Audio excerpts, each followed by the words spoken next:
Имено во оваа држава во овој момент има два процеси на носење на закон за угостителска дејност.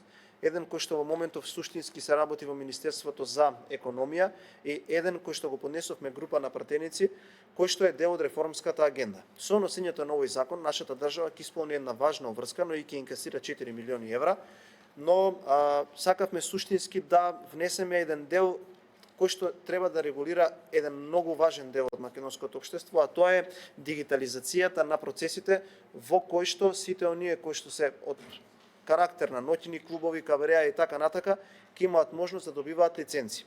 Досега во Република Македонија не постоел официјален дигитален регистар на сите овие ентитети кои што имале лиценци.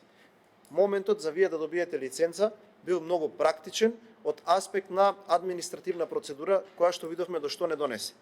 Групата на пратеници кои што го предложивме овој закон, сакајќи ова да го спречиме, со овој закон воведуваме целосна дигитализација на процесот. Тоа значи дека од моментот на поднесување на барање до добивање на лиценца и до регистарот ќе биде све дигитално. Тоа значи дека дигитален софтвер ќе ги проверува лиценците, дигитален софтвер ќе проверува дали некој ги исполнува условите и дигитален софтвер ќе проверува дали некој се уште ги исполнува условите или не. Нема да оставиме на на некаков начин совеста на тој кој што аплицира, туку дигиталниот систем кој што ќе се воведе со носењето на овој закон, ќе воведе една суштинска заштита дури на сите оние кои што учествуваат во овој контекст и во овој процес. Ве известувам